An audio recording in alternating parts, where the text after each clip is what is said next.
What's going on? We are here with another episode of Quality Time with Uncle Drew, and we're here with one of my favorite people in the world, a great football mind, a great strength and conditioning mind, Coach Kevin Heiberger, who is assistant head strength and conditioning coach. There we Yeah. go. Strength and conditioning coach at IMG Academy now, doing his second stint at the school. He's had stops at, graduated from Iowa State. He's had stops at Iowa State, BYU, University of Virginia, UCLA, IMG twice, and some other places in between. And Kevin, I'd like to welcome you to the show, but I'd like to say, what up, though? What up, though? What's going on, man? How are you? Good. Very good. Um, yeah, just things are rolling right now, dealing with NFL pathway and leading soccer and trying to teach them how to do some stuff. So, yeah, just one step at a time. I got you. I appreciate that. So you talk about being a strength and conditioning coach, you've been in the field for 20 plus years. Yeah. When did you figure out like, yo, I want to really do this for a career? Like when did it start to click for you?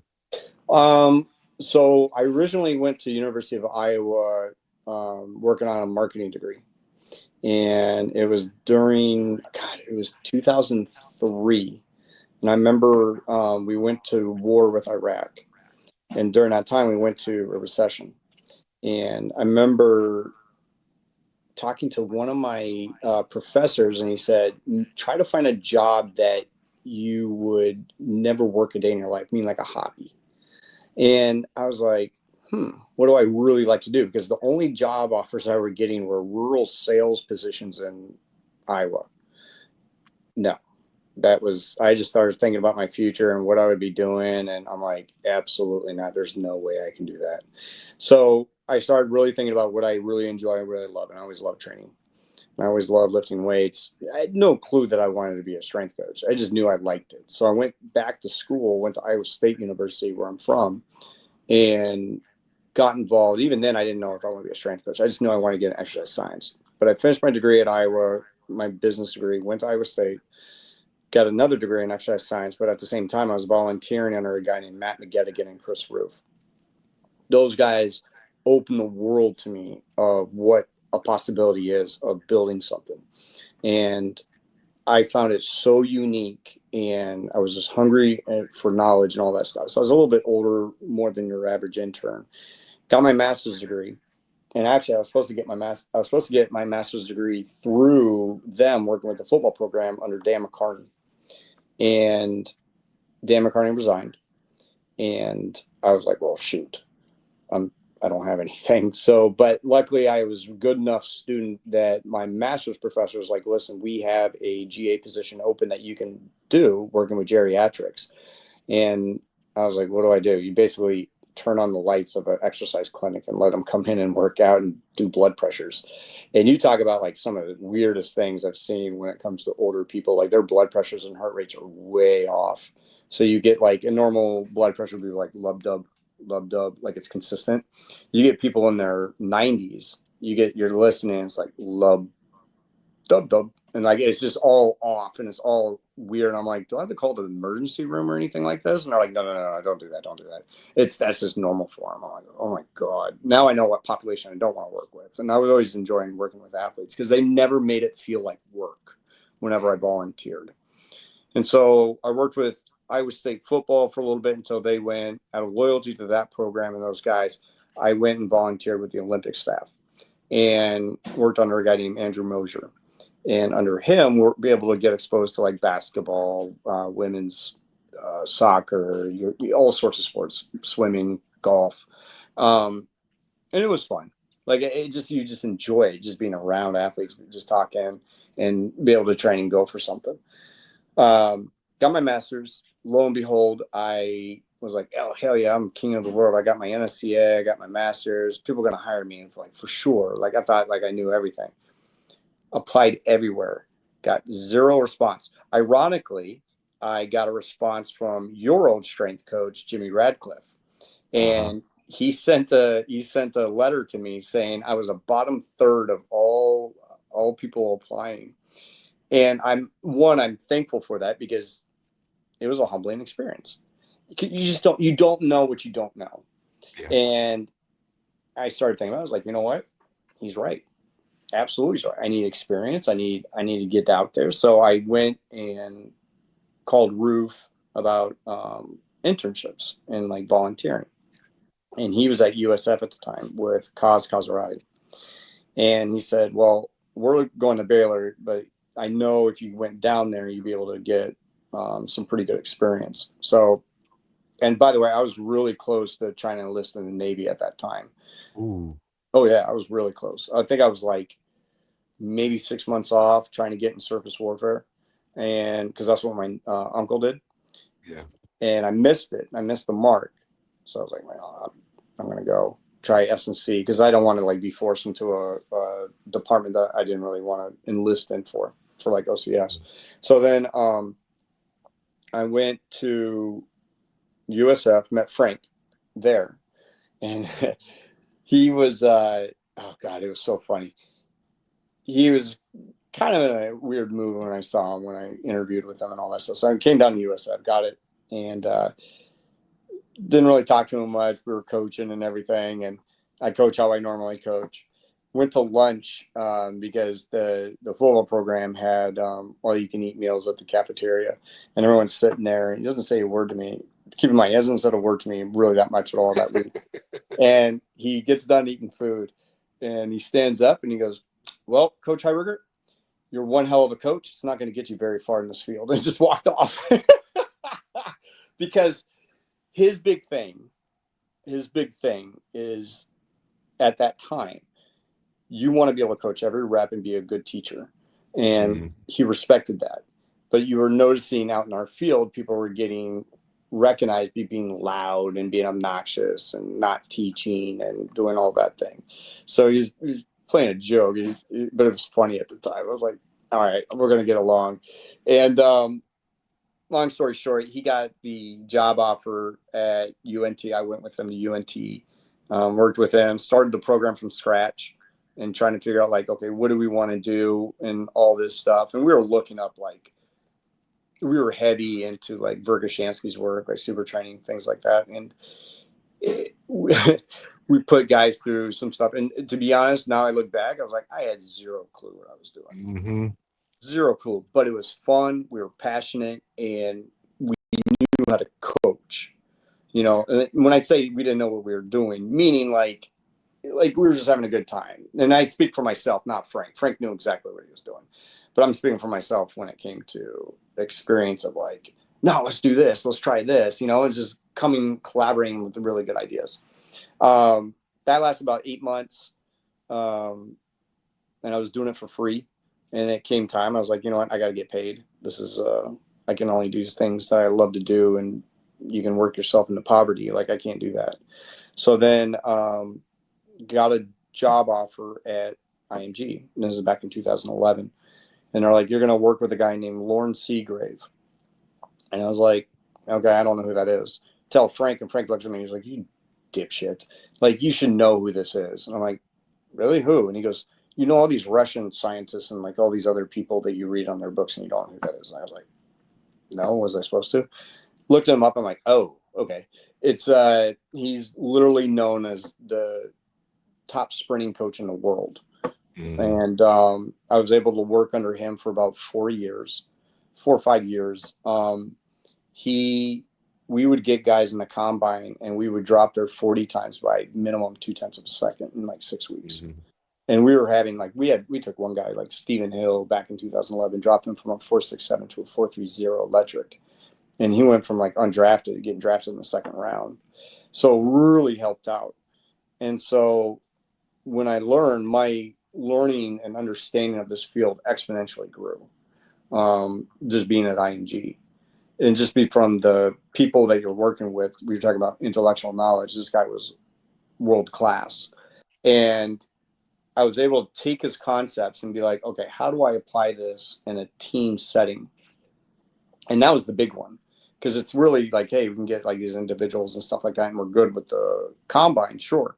But how do we get the team setting and how we get a team faster? Because really, you never really heard of anybody doing that.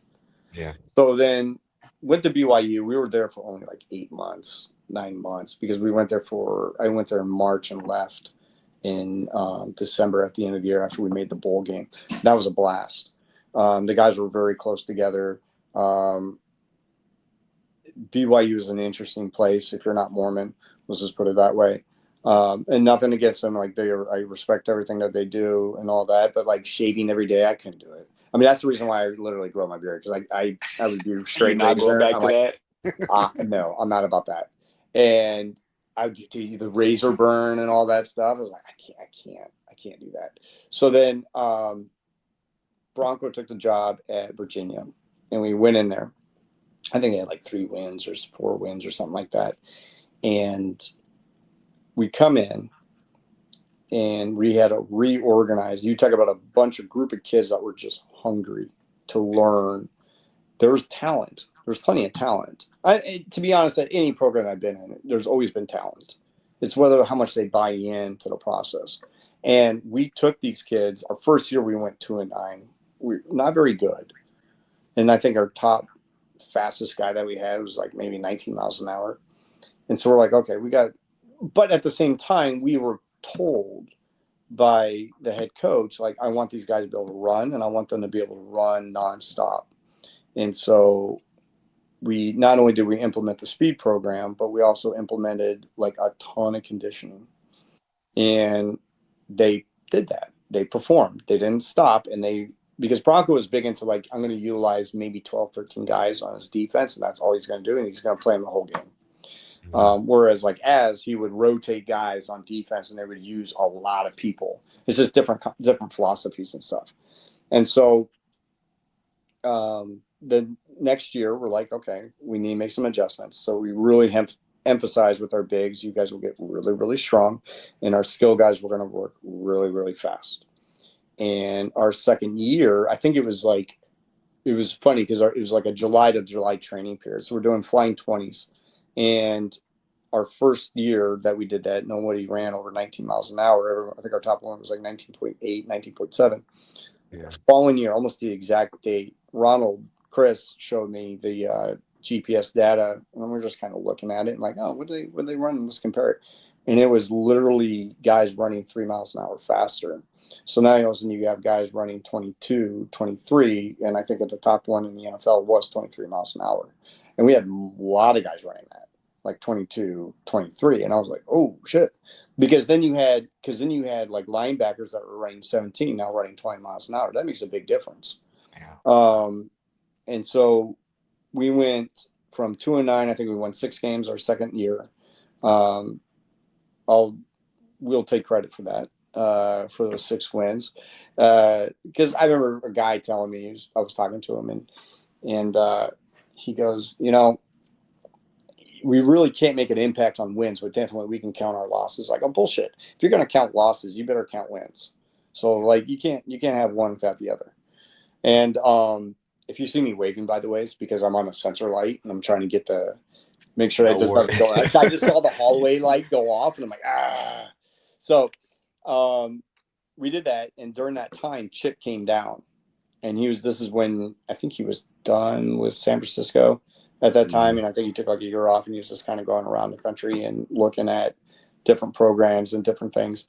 And he saw what we were doing, specifically GPS. Chris Ronald was one of the best GPS people I've ever been around when it comes to sports science. To be able, his mind of connecting the dots and doing everything. And it was nice because I was able to piggyback off him, be like, how much high speed distance we need. And I could design the program from a speed dynamic standpoint of this is what we need. And Chip came and saw all that. And he loved the culture piece that Frank was doing. He loved the speed stuff that we were doing as a team. And he loved the sports science stuff that we were able to apply. Chip was like, hell yeah, go to UCLA. And so lo and behold, we go. And we were there for, I was there for 4 years. Frank was there about 3.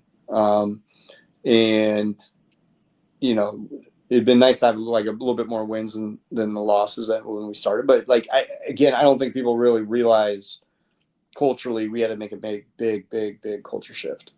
And that has to take precedent over any sports science, over any other metrics of human performance. Like the culture and the buy-in is so crucial. And it made me realize how important and vital Frank's position is. when it came to developing culture and developing all of that. He may have felt like we needed different leadership and all that stuff. I disagree. I think we were right on the cusp anyway of being able to change that. So I think I just want to say, like, I think he sold himself short, and I think I give him more credit than a lot of people would. I think he did a really, really good job. But yeah, I was there for 4 years, and then position at IMG opened up, and but we had very, very similar results at Virginia. Guys getting faster, guys were running a lot quicker compared to their first year, second year, and sure enough, position open at IMG, got the job back here, and been here ever since. Man, you just said a whole bunch, which is awesome, which is good. You said some legends and some OGs in the game. You talk about Jimmy Radcliffe, who was my strength and conditioning coach at Oregon. He's still there. This dude, Coach Radcliffe, did all the running with us. Every Yeah, workout he drew up for us, he did the running with us. I don't know many, if any, strength coaches that will sit there and do the running with you. But one year, this dude, he pulled his hamstring. So like Coach Radcliffe, his moniker is, or his slogan is, no messengers, no messengers, no excuses, no sympathy cards. So don't come into the weight room and tell him what you can't do. Tell him what you can do. And the same thing dealing with the kind of our athletic staff. Like, don't have that come in here and saying he can't do this, this, and that. Okay, what can he do? What can I yeah, put him through? But one summer, Coach Rad pulled a hamstring. Like, and this is the dude. I'm telling you, he's out there running the 100 striders with us, the 40s, the 60s, the 80s, the sandpit days. Like, he's doing everything. Pulls his hamstring. We go out there, it's the next day, or we go to the weekend and we come back on Monday, and he has his little wrapped around his waist and his hamstring, and he's still doing the running. He's not running 100%. He's probably at like 60, yeah, but he's still doing the running. And like that's the point. And that was probably like my junior year, I want to say. And he still did everything. So like once we saw our strength coach doing that, it's like, man, I can't come here talking about, my groin sore or I got this, I yeah, got the like this dude still did all the running. But you talked about Coach Rad, who's excellent, who's awesome. He's one of my favorite people. You talk about Coach Frank Wintrich, who was our head coach or strength and conditioning head yep, at UCLA when we were yep, there doing the rebuild. And I love Coach Frank too. Like you said, I don't think he gives himself enough credit. And you just said a whole bunch of great stuff in there. You talked about the rebuild. So you've been to places where they've had to rebuild, and when you go in and you get this group of young men of let's say 100 odd guys mhm. possibly. And you have some people that transfer, you got some guys coming in, you got some people that are graduating. How hard is it for you guys when you get there? Because necessarily that first year is not going to be the best year just in the weight room wise. Like you guys are trying to figure out who guys are, you guys are trying to figure out what they've done before that, how you guys are implementing what you do. How difficult or when's the exact time like you guys feel? Is it after that first year where you know like okay, now we can 100% double down on what we want to do, the direction we want to go in that we're getting from the coach? How do you go about that, or what's the system you think you guys go about that Well, with? I think from the top down, when we took over Virginia, he spoke to the kids every week, and he would give like a unbelievable presentation of like discipline, effort, really effort, because his biggest thing was doing a lot of pursuits and things like that to be able to will before skill. And that was Mm, one thing I took from him. Like he cared more about the effort of the individual than the talent of the individual, because he's like, just give me enough talent and I will beat people. Because I think one year when he took over BYU, he had, I think, like, and I might be misquoted here, but like 7 walk-ons, and the rest were scholarship. And he's like, and he had like a top 10 defense.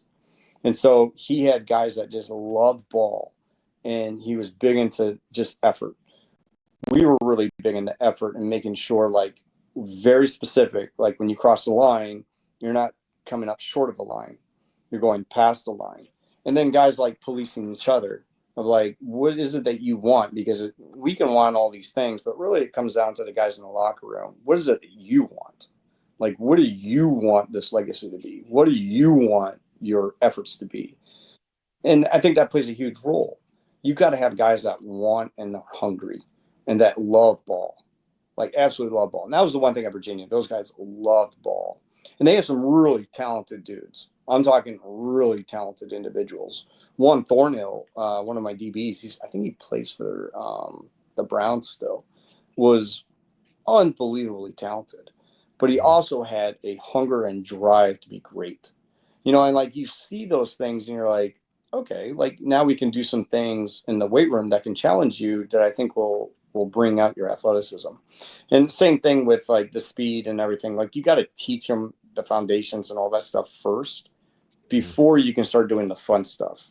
Like they got to know what the process is. They got to know how the flow goes. They got to know like all these little things before you can start expecting like, okay, the maximum effort and all those other little things. But they got to be like disciplined enough to be like, hey, you're going to run through the line. Or like, where do you put your shoes in the locker room? Like we were so consistent and dialed in on like your shoes go to the right, you have one loop, there's nothing else showing. And then it became a habit. Like we would just repeat it over and over because all that's all we were trying to do is develop Yeah. habits of athletes of doing the right thing, going to class. Like there's no question that you're not going to class. There's just developing small little things that lead to major, major big changes. And Frank was very good at that, like unbelievably good at that. Being able to see you do these little things, it will lead up to performance. It may not happen now, and it may not happen in 6 months, but I promise you, the process will win over, and just embrace it. And then you also have to, from a performance standpoint, you have to know what the hell you're doing.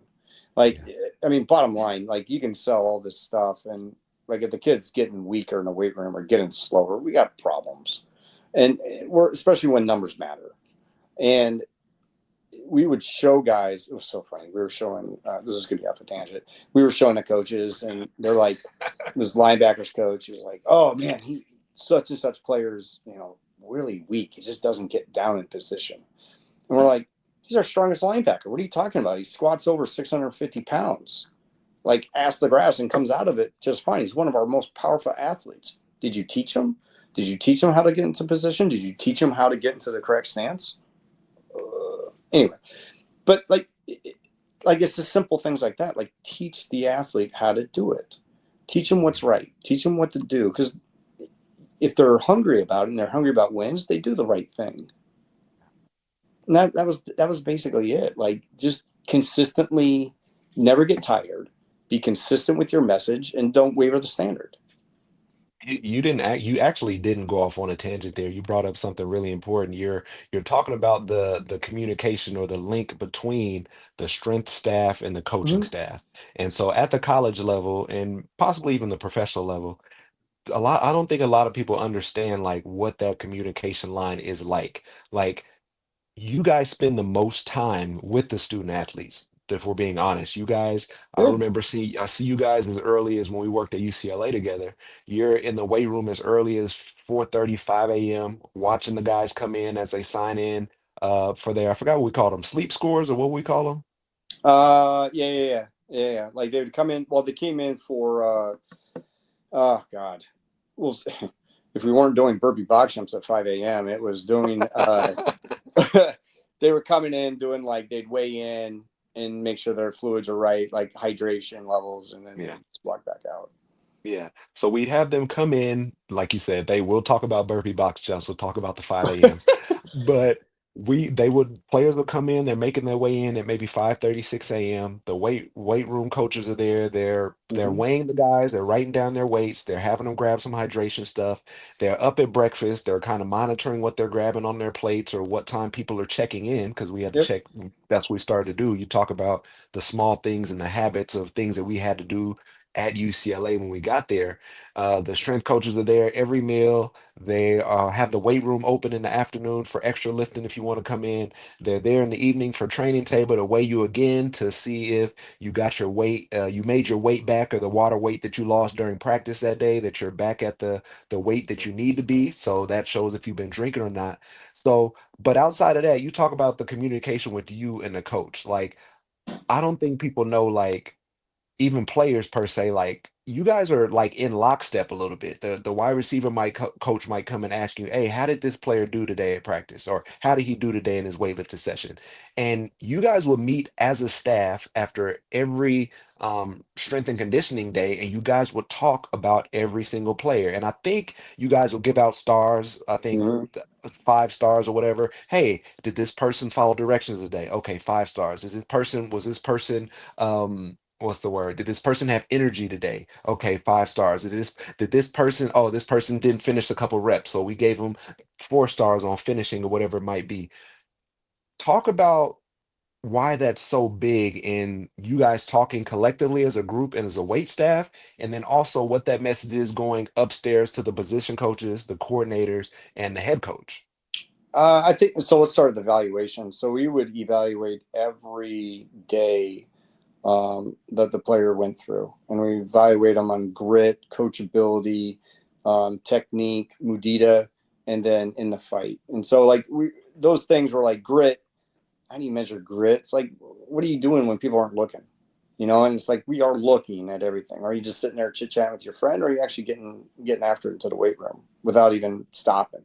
Coachability. Did you follow instruction and execute it? Technique. Does your technique look good? Yes or no? Mudita. Mudita is a complete joy for another person's success, where you just being a good teammate, be like, hell yeah, man, you got that bench, whatever. And then in the fight, did you do every rep that was asked? I mean, pretty simple stuff to follow, but it's idea. And actually, I use those evaluations here. Mm, And we do it as more like a team because there's so many kids here. We'll do an yeah. evaluation of all of the team or their age group. And like you have U15s and some kids, because they're teenagers, they, what is this? I'm like, well, you guys get to evaluate us. I'm going to evaluate every single session of you guys. And that way it's no surprise when I look at the end result. And one is documentation, but two, I can tell your mom and dad, no, I remember this one. Your team, your age group averages 2.5. Why? Because you don't follow directions. Bottom line, you don't do what's right and what's necessary. But we would evaluate every single guy, so it's no surprise to the coaches when they come back from their vacation of looking at how do my players do? What did they go through? You should know every little detail about every single player, especially from a disciplinary standpoint. Like if he's messing up, you can correct it, so it's not a elongating thing. And it's like, oh, he's a problem in camp. Oh, I wonder why. It's like one of those things. Like you got to pay attention. Connecting the dots. Like I remember when I was interviewing for the head job with Chip. This is after when Frank left, and Fry asked me. He goes, you guys teach the speed stuff, and with our guys, but they don't run routes like that. I go, I know. Like, I know they don't run routes like that. And the reason is because that's your job. My job is to decrease time in the air and time on the ground by 5 thousandths of a second. That's it. My job is to express explosive strength and speed. Your job is to mold them into that wide receiver that you're looking for. I can't teach them how to like do a wide receiver, like what exactly what foot you're looking at. Like that, that's his skill. That's his sports skill. I don't teach that. I teach athletic skill. I teach speed as a skill. I'll teach you, give you the tools. You're the one who's supposed to mold them into a better football player. And so we make sure our communication and line of communication with the coaches is very, very clear. My job is to get your guys bigger, stronger, faster. Let's use that old saying. And especially as an old lineman, like you want mobility, so there's very specific exercises that we're going to use to increase mobility for your guys and be able to hold their strength. Your job is the one that's teaching them supposed to how to pass block, not me. Like that's your job. Um, so we got to make sure we have clear lines of communication of what each person's role is. And then the other one is like when we went up in those meetings up with Chip, it was to go over the GPS and how they do in the weight room. And you should know what they're doing in the weight room because, hey, we have a solid day. This is what we did. Or when it came to bringing up people, we could bring up players after the fact. Like, hey, how'd this person do? Why is this person on the low end? Well, coach, he doesn't care. Bottom line, he doesn't care. He's selfish. And so coaches know exactly who's who and who's willing to fight and who's willing to put them on the field. Like, give me football players. Football players that love the game, guarantee they're 5 stars every single time. And it's not like we're picking on somebody. It's literally evaluating you. Like, we will always correct the person, or sorry, we will always correct the action, not the person. And that's where I think kids nowadays kind of get feelings hurt when you're like, oh, he's picking on me. No, I'm not. I'm correcting your actions. Your actions aren't good enough to sustain a high level of excellence. Let's just put it that way in so many words. But it's like your actions speak louder than who you are. And I remember even dealing with kids here, and I don't think you guys know my background. So I tell them my background. I'm like, I've worked with professional soccer players, I've worked with professional athletes, I've worked with gold medalists, and you guys raise your hand if you want to be a professional athlete. Of course, all the kids raise their hand. And I go, you are by far one of the worst groups I've ever worked with. And I'm just straight telling the truth, because you guys are having trouble at school. You want to mess around when you're with us, and we can't even do the fun things. I mean, tears, waterworks. And I'm like, give me a break. Someone tells you the truth. I don't care if you're 15. Like, get it. Like, this is reality, guys. This isn't anything else. Like, you got to learn work ethic. You got to learn how to try, because I think that in and of itself will set you apart from so many people. Man, it's funny. You still the same guy. No, you like care for 15. I'm gonna tell you the truth. And then the last thing I wanted to get into as we stay around UCLA, and you talked about it before, you talked about the GPS. GPS trackers, each player wears a GPS tracker in practice in the game, and it pretty much keeps scientific data on miles per hour run, yardage Yep. run. Does it give heart rate as well? No, No heart rate. no, because I think Under Armour tried to have something that would give like internal measurements, but it never came. Like, it was like Okay. some wild idea. Because I remember seeing the suit and all that stuff, and I was supposed to be heart rate and all this other stuff, and Yeah. nah, nothing happened. So Okay. it pretty much like Catapult is what we used at UCLA. Yeah, we looked at all that stuff. Okay. So essentially, you're gathering data on the player, Mhm. what they're doing in practice, how they're running, if what's their yardage like, what's their average yardage per week, what's their average yardage on this day. So a whole bunch of data that the strength coaches and the coaches can look at and say, okay, this person's probably a little bit tired this week. Like he's not getting as much yardage or he's not hitting his miles per hour that he usually hits. But just a lot of that stuff for you guys to have to be useful in building your program and the layout for a player through the year and through the season, and kind of also how we structure practices. Um, and I remember you guys like those things, those little devices cost a lot. So I remember you guys grabbing them back from players after practice. Hey, we get your catapult, we get your thing, you got everything. And so GPS with everybody using it now and for what it does for players. Why is it such a big deal to have, or why is it so important to you from your standpoint? So when we used it, I don't think anybody used it as well as we did when it came to college football. Ronald worked. I mean, you had Chip that Shout used out it. Coach Ronald. Yeah, yeah, Coach Ron. Like, Chip used it at Oregon. He was one of the first people to use it in college athletics, and then Chris used it at with the Jacksonville Jaguars, and then was one of the first NFL teams to use it. And so he had a very very great understanding of the whole thing. He might have been one of the best people when it came to catapult using that I've ever seen, and he had it down so well. In the NFL, they took it with him to Kentucky. They used it at Kentucky a little bit, and then he brought it to us with Virginia. And it was like outstanding information, and it was basically used as we would look at their acute to chronic load, and for especially with high speed distance, because that determined whether someone was in. Ronald was pretty accurate of someone was about to pull a hamstring because they were running them way way too much, or like a big spike and then there was nothing. and then all Hmm. of a sudden you have a big spike and then nothing. Well, that you're just setting your athletes up for danger. There's Yeah. got to be like some type of consistent load going up, and be able to monitor that. And Chris used that a lot every single time he's on the walkie-talkie and breaking down the numbers for all the guys that were there. And so we use it from an injury prevention standpoint. But that would be like our first metric that we use. The second line defense was our jumps through force plates. And then if the guy was red on that one, like their nervous system was down just based on how high they were jumping and everything, then we had a NOR board for their hamstrings to see how that one went. And so if all three were like bad, we're like, hey, you got to limit this guy.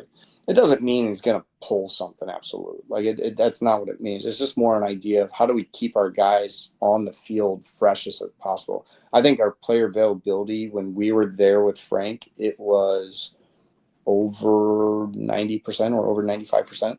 So Hmm. like we never had soft tissue injuries when dealing with that. And then we use it as well for tracking going into our second season. I'm like, okay, we know what our fall workload is going to be for fall camp. What is the high speed distance that we got to get these guys prepped for? So then it made designing the speed program pretty easy because then I can work speed endurance on the back end of the camp of our preseason and then work more power.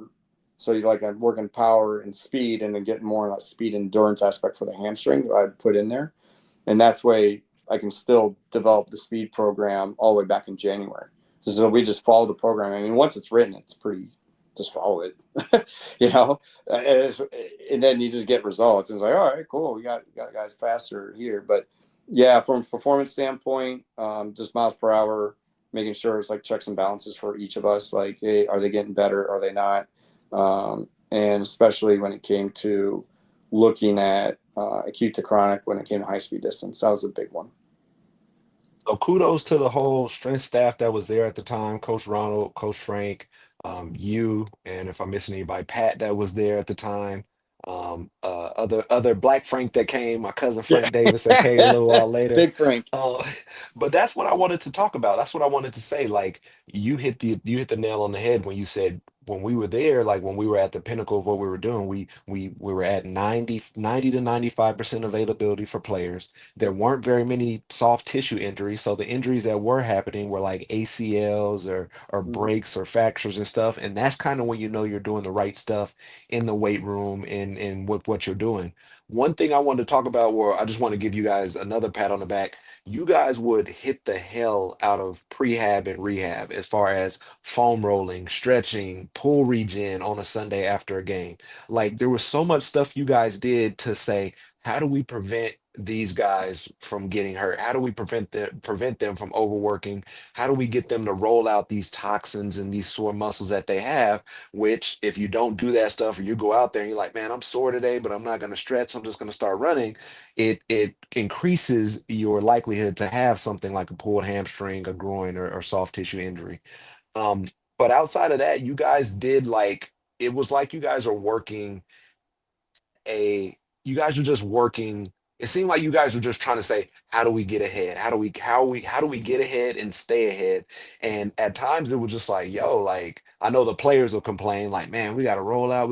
But once, like you said, once we implemented everything we were doing, it was like these guys come out there, they grab a roller, they grab a band, they sit down, they stretch. Like before, it used to be like pulling teeth, where you Mhm. have to mark people off a list and you say, hey, did this person but it got to a certain point where you probably still had a couple guys where you're like, hey, did this person get here? Did that person get here?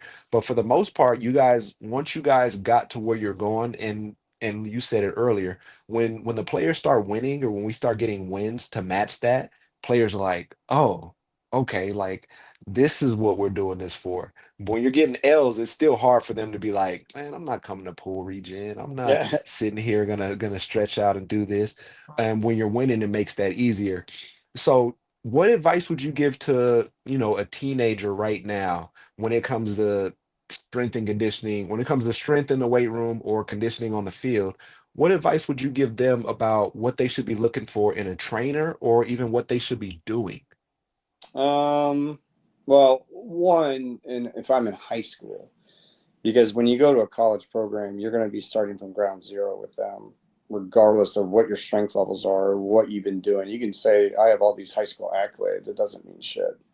This is the honest truth. We put guys through what was our white developmental program, because we use almost like a belt system of, you will do body weight, and you may think, oh man, I'm not going to get stronger, but when I put you through, you will. Because we would put people in certain positions, meaning like a bodyweight squat hold, for an ungodly amount of time, but we're trying to get time under tension and technique, because we're looking at eccentric loads and just trying to work motor patterns. That was our biggest one. And then we start putting in like little implements like a kettlebell or whatever, and like just kind of load them up a little bit. And then from that, because they came in as freshmen, and we put them in the white developmental program, and then they were in blue or navy that we had our regular training that they'd be in for 2 years after they went from July to January, because that's when they would enter it. And even orange, like we're teaching them how the proper mechanics of front squat, how to bench, how to pull from the floor. So like those are just huge technique based. So I would recommend to any high school athlete, get your technique as sound as possible. That's the biggest one. Get your squat down, get your press down, get your pull down. We didn't do any Olympic movements. So we really didn't care how much you did cleans and all that stuff, because we took care of all our dynamic effort by doing jumps, med ball throws, and we got into doing like trapper jumps, and then we would do power squats, speed squats eventually, and like hurdle, reactive jump, all that stuff. Like we didn't feel the need to be able to really, oh, I clean this. I'm like, okay, you're never going to be doing it here, so I don't really care. We're going to be doing this as our program. This is what we're doing. And it doesn't mean we didn't do anything explosive and fast. We did a lot of things explosive and fast. We just did it other ways that didn't cause any type of micro trauma to the shoulder, wrist, or elbow. And we were big on, we want you to go through our program, and by the time you're 10, 15 years down the road, you can still pick up your kid, if you have a family. That was the biggest thing. Like, I don't want you to just use it and abuse it where you have like torn pecs, banged up hips, and all that stuff, and you're in a wheelchair. We cared about you as a person, like later down. But I would look, when it comes to coaches and trainers, like you gotta snip out bullshit. You gotta be with someone that understands what they're doing and they can explain it, and they're good teachers. That's usually an indicator they're pretty good. If they yell at you and scream at you, and you ask them, why are we doing what we're doing, they can't give you an answer, I'd probably get away from them.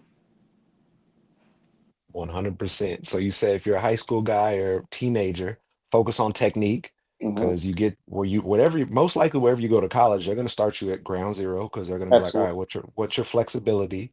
What Yep. are your muscles telling us? All those types of things. And you're going to start in the group of guys that you came in with. You guys probably aren't working out with the seniors. They've been most likely in that weight program for a while. Yep. They've done some things, they've seen some things, they have some seasons under their belt.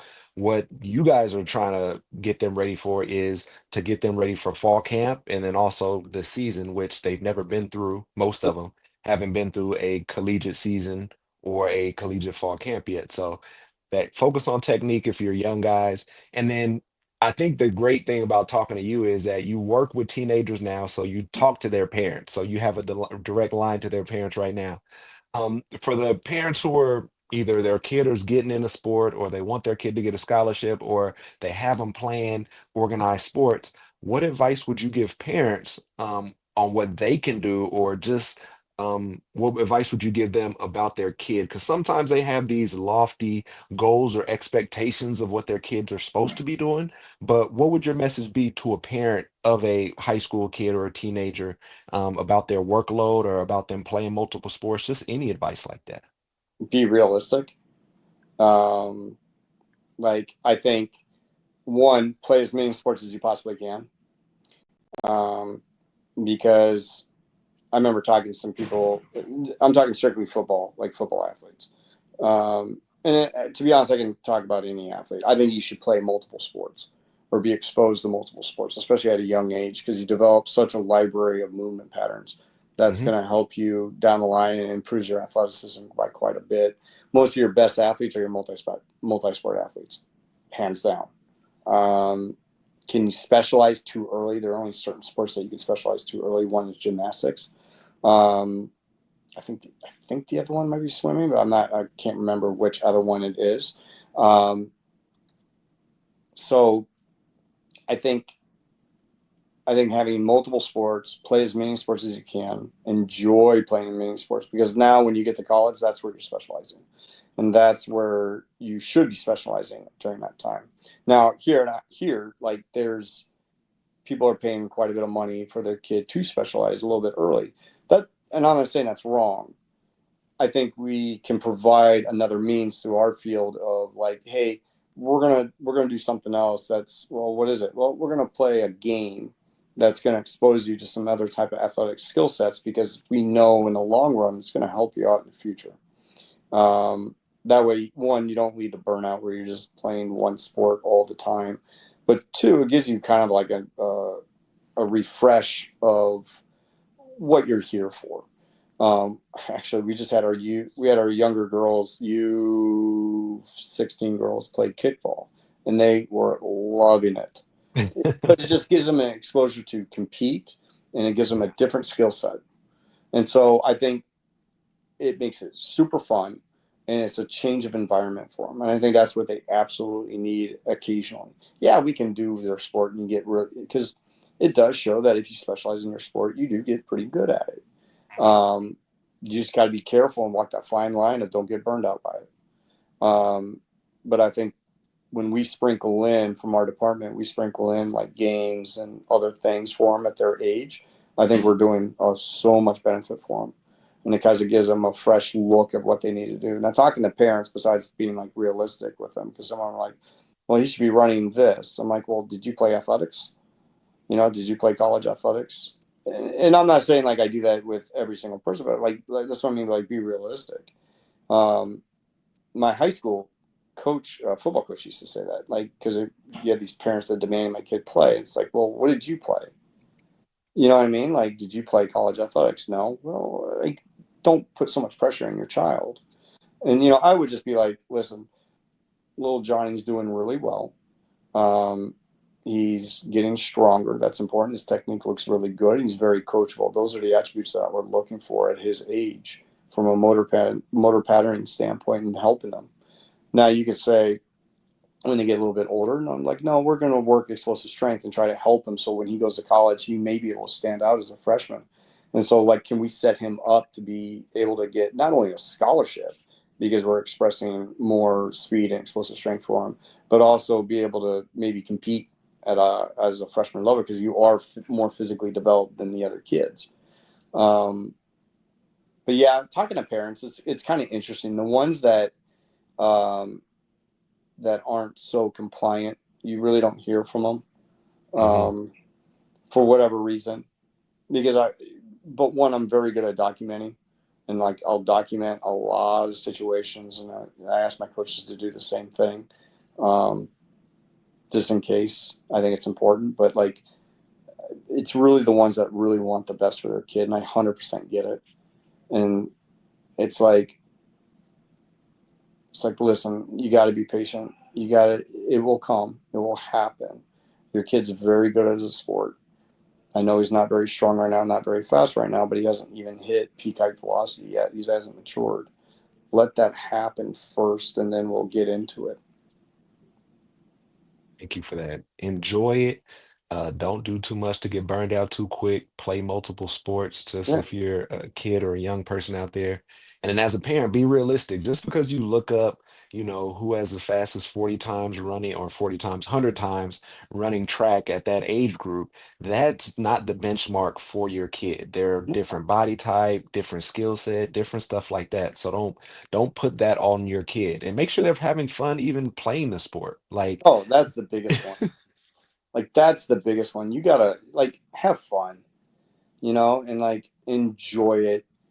Enjoy what you're doing, because God, I can't imagine not liking the sport you're playing, and like, oh yeah. God, I gotta go to practice today. It's like, no, you Mhm. get to go to practice today. You get to enjoy going to practice today, especially in a college level. Not many people have that experience. Less than, what is it? Less than 4% will go and Yeah, play college, play sport past college. And we're not even talking about at a high Division 1 level. We're talking yeah, period. period. So like I think, and we have a much higher rate here. I think it's like Yeah. 60%, like Yeah. much higher rate, because people are a little bit more focused and people are a little bit more dialed in. And and we provide that. And but we still want to have it a realistic expectation because they think, oh, my child should be doing this, this, this. It's like, well, hold on, it's more quality than quantity. More Mhm. doesn't mean better. More just means more. And so it's like we got to be able to, we got to develop. My biggest thing here is like we are a developmental program. Like, yeah, wins and losses are great. I love wins and losses, and I think wins and losses help with retention and everything like that with wins. But if we show development within the kid and say he was down here playing wise, and now he's here, well, I think we need to celebrate that gap of improvement. Well, they're not winning. Yeah, but look what you've done to that individual. Now, just imagine he keeps on this path. Guess what? Things are going to get better. So I think too many people get hung up on wins.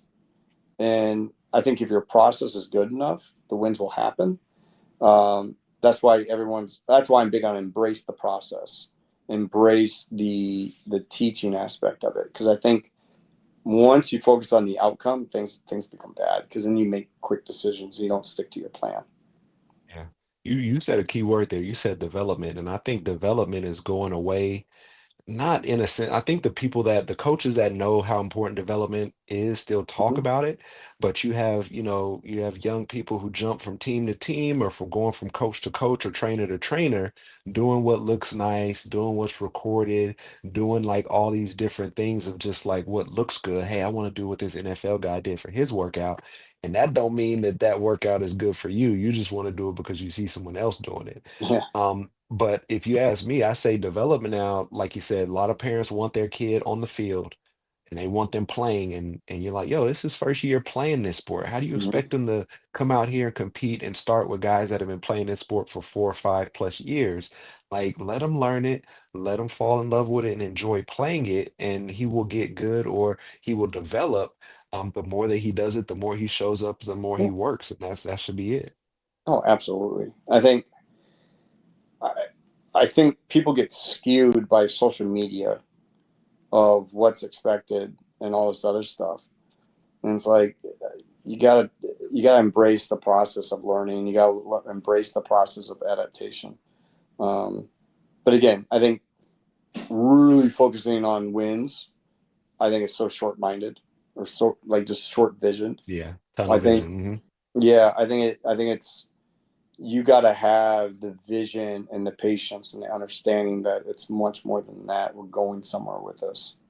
Yeah. Plus, if we, I'm sorry, but like if we peak them here early, I'm sorry, we did them a disservice. Yeah. Like, bottom line, like I don't want your best memories to be in at high school. I want your best memories to be in college or hopefully professionally. Like that's when you Mhm. should be peaking.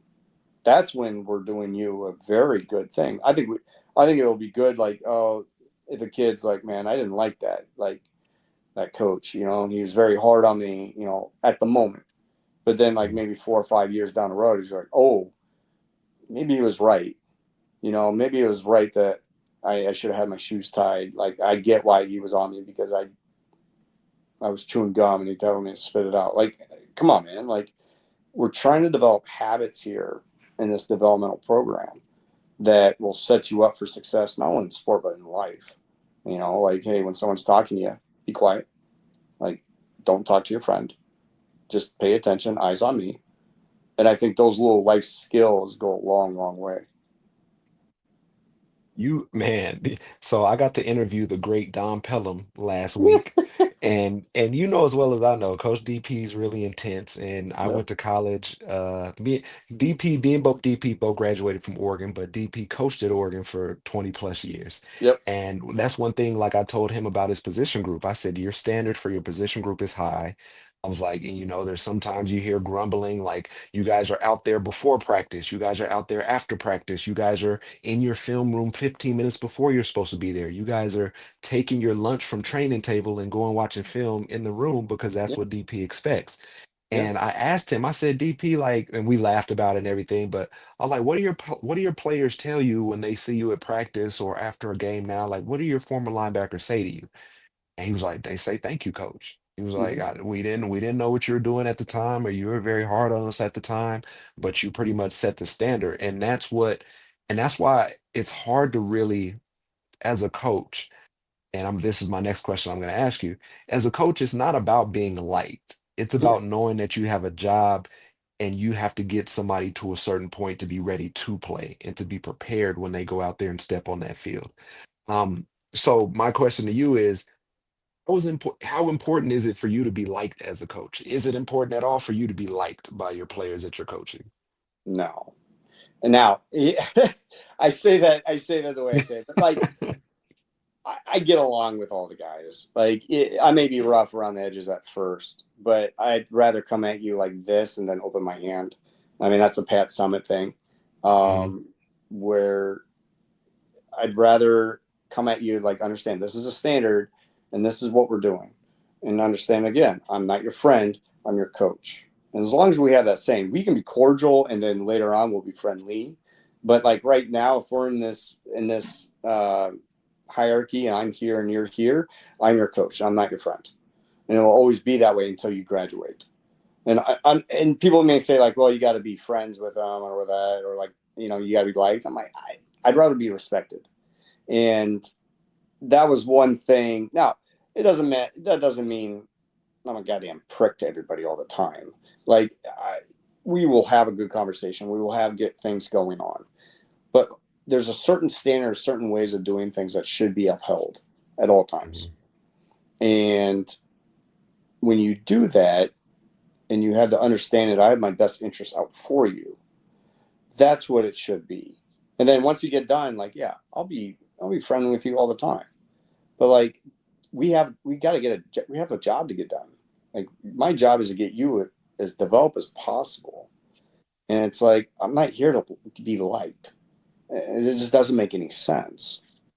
Like I'm here to set you up for life. And guess what? Life's hard. And it's not going to be, oh, everyone's just agreeing to what I'm saying, or I get to do whatever I want. If you get to do whatever you want, that means you might show up late to your job.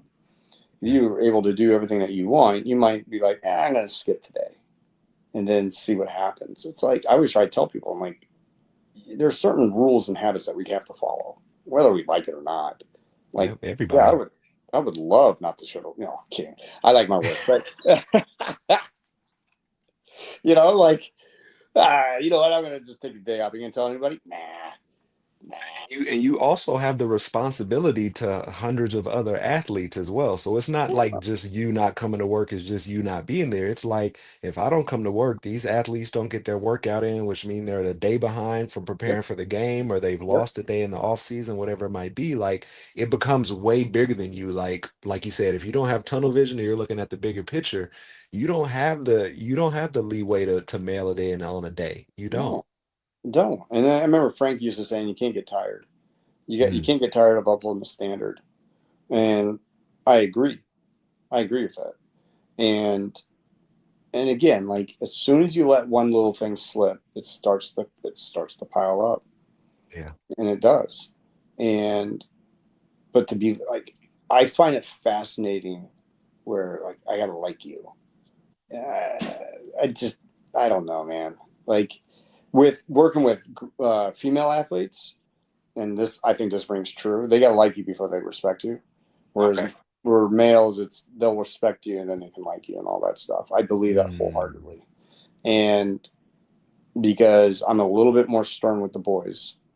With the girls, I'm like, nah, all right, just cover your shoes. You know, we're still up on the standard, they, but also they understand when I get quiet because I will never yell at them. I will Yeah. never yell at them.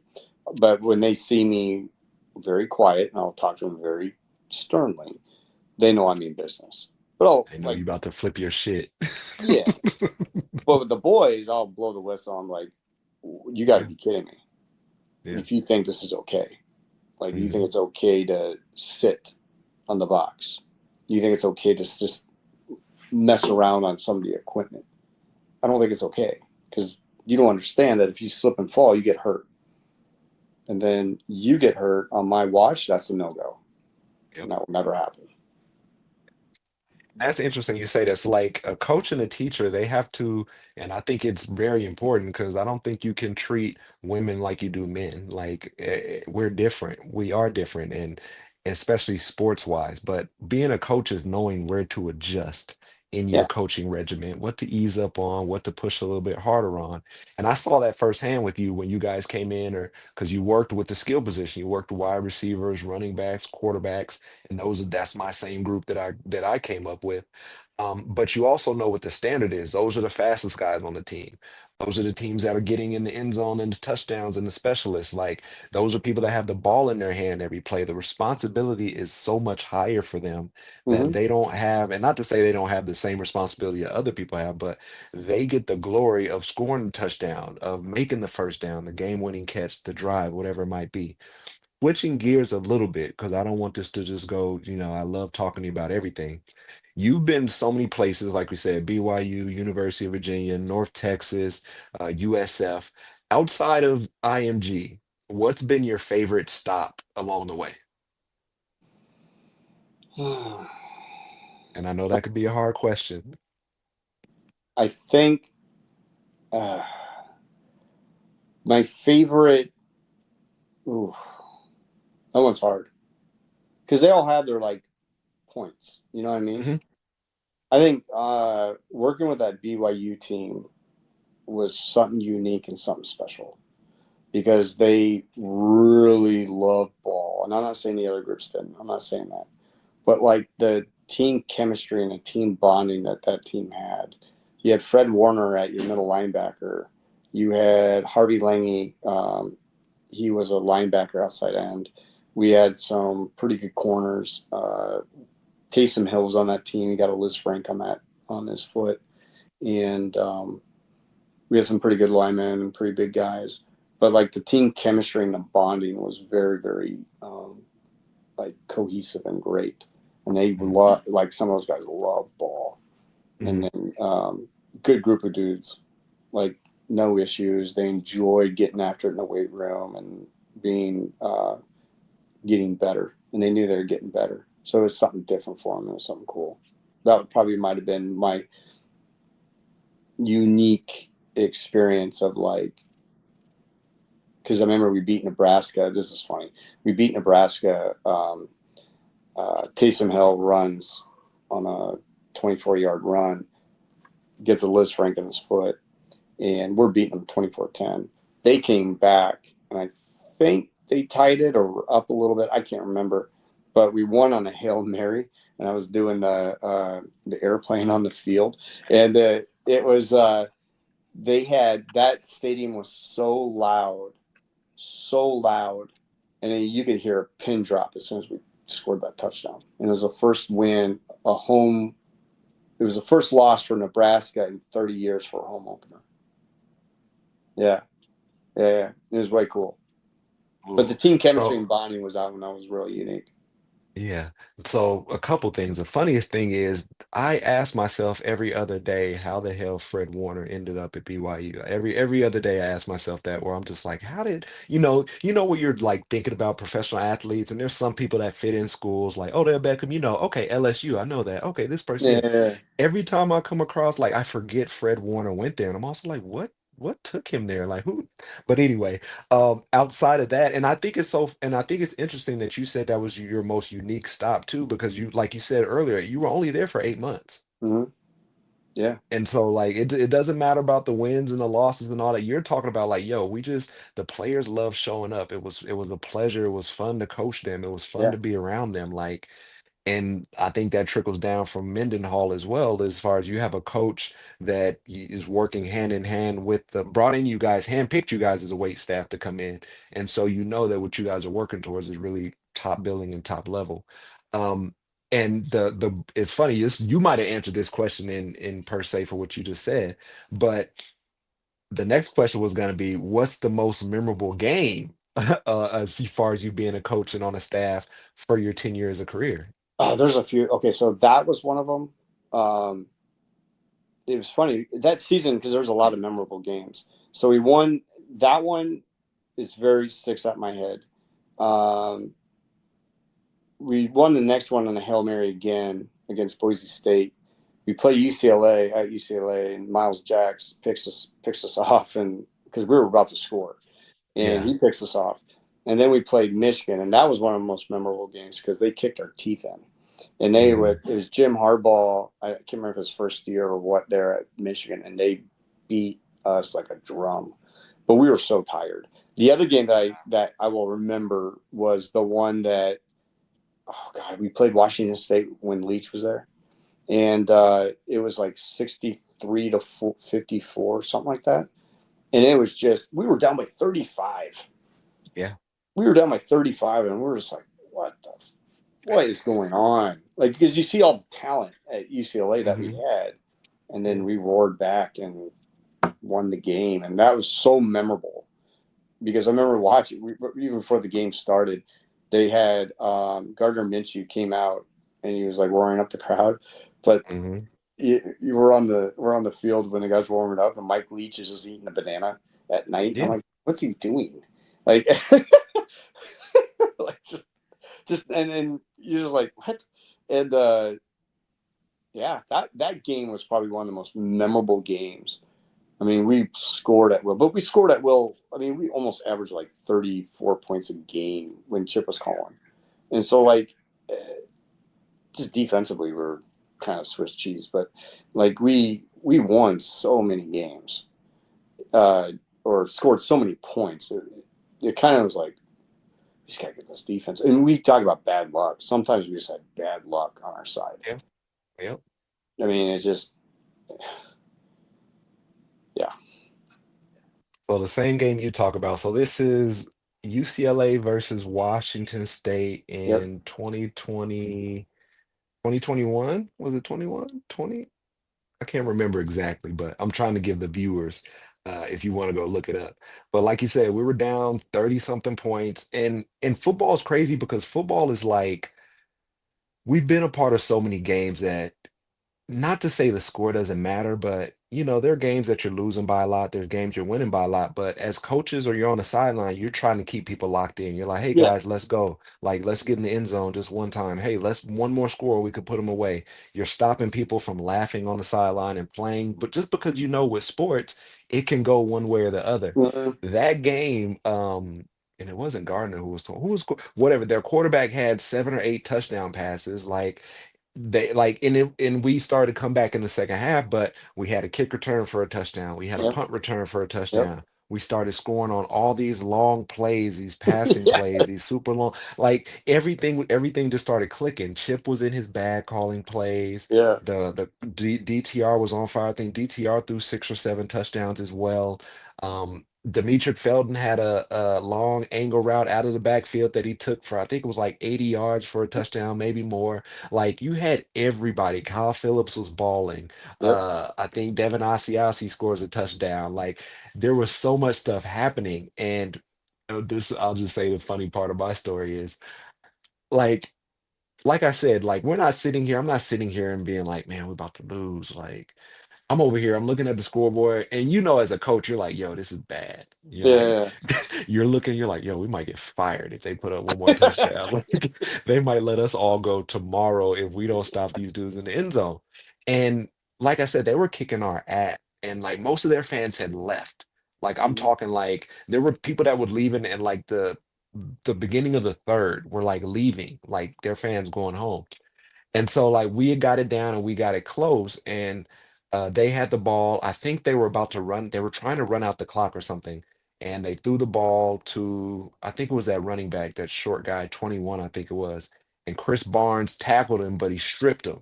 Yeah, And the ball comes out, but they called him down.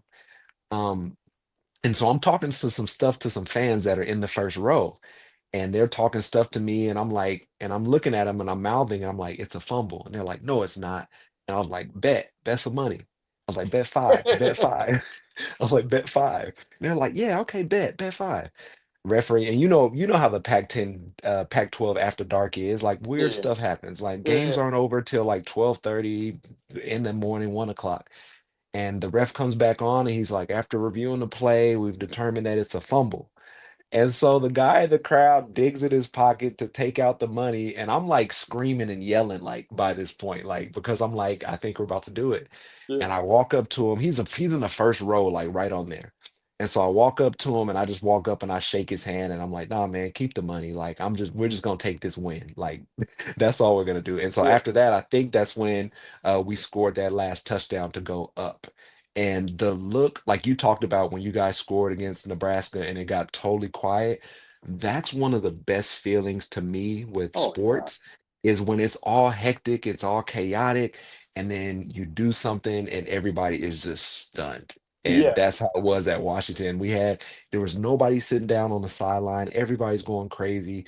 Chips high-fiving people. You're trying to get people off of the field so we can go kick the field goal, like, because it's really not over yet. Yeah. But we just came back from being down 30 something points. And I think we got back home at like 3 or 4 a.m. But Yeah. that was one of the biggest highs that I had been on. Like, you talk about sports and what like it was really like taking a drug because Hmm. you were just really like the scene in the locker room with everybody happy, the guys like, and I feel like that was a springboard for us. Like, like you said, we're trying to get people to buy in, we're trying to get them to show them, hey, this is what your hard work does. And from that point, it's like, even though we didn't want it to happen that way, because now anytime we're down by 20 something in the game, people are like, oh, y'all, we got it. We're going to come back. Yeah. Nah, like, bro, no, like that doesn't happen all the time. And now Yeah. you guys have also put people on notice. But that's my favorite game. I think about that game a lot. And that just shows you how many playmakers we had. Yeah. Um, but also just like how much of a wizard is with Chip calling the plays as well. And Oh and the yeah. defense, they gave us a lot of turnovers too. They Oh, got they got the ball back a couple times that game. oh yeah, they did, and it was the feeling of that, and you saw the capability. That was the one. Like you see the capability of what we could do. It's Mhm. like how can we consistently do it? And that was always the one thing that when I look back, I'm like, we had a lot of talent. And so I'll wrap this up here in a minute and real quick, but just one more question for you. So we can talk about this actually because I think it's a funny place to end it. We talk about 5 a.m. burpee box jumps, Oh yeah. and and the burpee box jumps are pretty much a punishment for the players if you missed a tutor session, if you were late for a workout, you missed a workout, you missed training table. And actually, I want to talk about that. Like when we talk about building culture. Like Hmm. we were giving the guys 3 meals a day, breakfast, lunch, and dinner. UCLA's catering or dining was the number one in the nation for public campuses and whatnot. And we had a real nice deal where like they were getting like I would gain a lot of weight eating at training table because we it was so good and we had so much. But we had players that like would skip training table and like not eat or go get some fast food or whatever it might be. Like they weren't even checking in. Like, you know what I mean? And go ahead. I just never understood that. Like I remember, God, who was it? It was one of the players, and he's like, "Hey, coach, I can't eat this." I'm like, "What are you talking about? It's like a 5-star restaurant that makes your food." He goes, "Yeah, but I want McDonald's." I'm like, "Gross." Like what? What? Yeah, man, it tastes good. I'm like, you guys are so conditioned on eating fast food. Get off of that. We're trying to like detoxify you. Yeah, but Mhm. we used, like if they missed anything, like uh, I don't even think the players knew that we were spending like $5 million a year on just food alone. Mhm. To provide all of this service for the kids. I don't think it ever clicked in their head like what it was. Um, but like yeah, the burpee box jumps. Thing is, it was a punishment for us too because we had to be there at Yeah. 5 p.m. And I remember we'd all bought like clickers, and so every single time a kid jumped, I'm like, I wouldn't say anything, and I would just make sure I'm just sitting there and I make sure they see me just clicking it. Hmm. And so they're like, man, this sucks, huh? Man, this looks hard. Looks like you're really pushing hard with your chest trying to get off the ground. That sucks. Burns, right? Yeah, because you got 300 push-ups basically and jumps onto a Yeah. box, and it's to prevent repeat behavior. Mhm. Um, Frank. I remember Frank saying, and I kind of use this too. Like, fucking kids understand two things: pain and fear of pain, and so they understood. Like, I don't want to do that anymore. Well, then go to class. Like it's not that big a deal. Like go to class. Someone's paying for you to be here. Like do what you're told. But yeah, that stuff probably wouldn't fly now with NIL. But It was barely flying in. I think I they know. were snitching and telling stuff then. But the burpee box jumps, ooh, the burpee box jumps, a little bit of alliteration. You had to show up at 5 a.m. Yep. and you had an hour. It was an hour, right? Well, I had to put a clause in because one of the players wanted to extend it because he took his time and he went like, you would know who it is when I tell you. And it was, he did 150. He's like, no, I'm going to do it on tomorrow. I'm like, what? No, you're going to do 300 tomorrow if you can't do it right now. So then we had to put a clause, and we had to put a clause in the contract of like, no, now that so and so did this, we this is the it's called this clause. You call it his full name, and then you better get it done, otherwise, because we never made that decision That of like, that stipulation, yeah. yeah. So then I'm like, fine, we'll just put it in. And so I was gonna say, so it's 300 burpee box jumps, Mm-hmm. but if you didn't finish them in an hour, you had to come back again the next day at 5 a.m. for Do 300 again. 300. Yeah. Yeah. And so, but that's what we dealt with, and not dealt with, but like that's what the mindset was at the time. It was like, not to say it was totally all bad. Like when you take over a new program, you're Mm-hmm. implementing a new culture. So you're saying, yo, we're gonna go to class. When we say the meeting starts at 2, you better be in your seat by 1:59. Like if you come in late, you're late. We're Yep. talking about tutor appointments, we're talking about practice time, getting on the Yep. field. We're talking about all that stuff. So we had to create that culture, and we had to do it by making them by helping them to see like, yeah, no, like cool, sometimes you got an excuse or you have a valid excuse. I'm Mm-hmm. coming from the doctor or I'm this, but you're not going to sit here and text us 2 minutes before the meeting and saying, No. hey, I just got out of my dentist appointment or Yeah. something of that nature. And then but that talks about like, and I was talking to you about this on the phone the other day, we're trying to implement a culture which we're new there. We're trying to, and this is after the first year, I want to say. We're trying to get guys bigger, stronger, faster. We're trying to make football fun. We're trying to let them know, like, hey, if you guys want to win, these are the things that winners do. Yeah. And in the weight room, what the weightlifting coaches did, they would have pretty much an open gym from, I think it was like 1 to 3. It was sometime in the afternoon. If you have a gap in your schedule for class, you want to come in, get some curls for the girls, Yep. get some, you know what I mean? Just get some, do some extra. Our one of our slogans is like champions do extra or Yep. something like that. And for the first couple weeks or for the first couple days, like I would go down there to kind of see who was in there to kind of, talk to them or just pass through. And it was pretty much like a ghost town in there. Yeah. And you might be a player or two that stop in or whatever, but finally I took one of our players aside and I said, "Hey man, let me talk to you real quick." And I said, hey, so we got this open gym from 1 to 3, but nobody comes. Like, why isn't anybody coming? And he was like, oh, well, before when we were here with older players or juniors and seniors that were here before, they would tell us not to go to those types of things because that would be the standard, because then that's what people would start expecting. And so you pretty much had like older OG players telling the younger players like, nah, we don't do that extra stuff. Like, don't go do anything extra. Don't show up. Like, if you guys want to do lifting or something, go to the rec or the wooden center at the time. And it just blew my mind that we had players telling other players that, where the year before, I'm not sure how many games they won before we got there, but it was no more than 6. Yeah. Well, and again, we talked about this before. Like, you had at the time arguably the best quarterback in the draft. Um, and the thing is, like, if you didn't have him, are you winning those games? Yeah. And not to say it's based on one player, but that position is pretty important to distribute the ball and hand the ball off, and especially if you have dynamic wide receivers and stuff. I don't understand that mentality because I've always been like, leave the place better than the way you found it, Yep. whether that's cleaning the weight room or making the program better or whatever. Like, if I leave, at least I know the program is in a better spot than when I took it over. And so that should be the mindset of everybody that's trying to leave a legacy. Otherwise, I don't know. Like, it's a weird concept. And I remember experiencing that, and it was like one of those, what, you want to do what? and it just never resonated with me. But it went away after a year or two of kids leaving, Mhm. because you had less and less bad apples in that whole thing, and more kids that Chip recruited wanted to do more and wanted to put in the time and get better. And give you, for example, Greg Dulcich. He came in as a 6'5", 200-pound walk on, left at 250, 255 pounds, got drafted by the Broncos.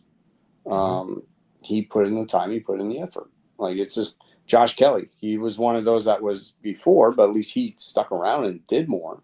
And Josh Kelly, again, walk on running back that earned a scholarship and is in the NFL. So, like, guys that get it will always get it, and I think I just never understood that at all. Yeah. I hate to end on that, but I think it's a perfect place to end with just anybody, if you want to get anything out of this life, you got to do extra. You got to put in the time. Yeah. You got to show up when other people don't want to. You got to show up when you're tired, when you're sore, like a whole bunch of that stuff. But if what you're really working towards is worth working towards and you really feel that way and passionate about it, you'll show up and you'll do it, no Yep. matter if there's 100 people with you or you're solo and by yourself. Um, as we wrap up, Heiberger, I appreciate you. Anything else you want to tell the people, whether they're athletes or just anybody tuning into this show? I mean, shoot, man. As long as you have a good work ethic and good habits that are run deep, man, you'll be just fine. Let your work showcase who you are. But yeah, Simple as that. See, let your work showcase who you are. Once again, that is Kevin Heiberger. Worked with him at UCLA. Great person to come to for speed dynamic work, strength and conditioning. He's assistant head assistant head of SC at IMG. of SC. Oh, and that rhymes too. He's the assistant head of S&C at IMG, Yeah, working with 14 to 18-year-olds before they go off to college, helping them get better and develop, which is one of the best and the biggest key things. Once again, Kev, thank you for the time, man. I appreciate you, and we'll definitely sit down and do this again because we just touched the surface on what you know, but also we're really good friends. We talk about a whole bunch of stuff otherwise, but absolutely, absolutely. just want to say I appreciate you, man. Thank you guys for tuning in once again for another episode with Quality Time, and we'll catch you another time. Stay healthy.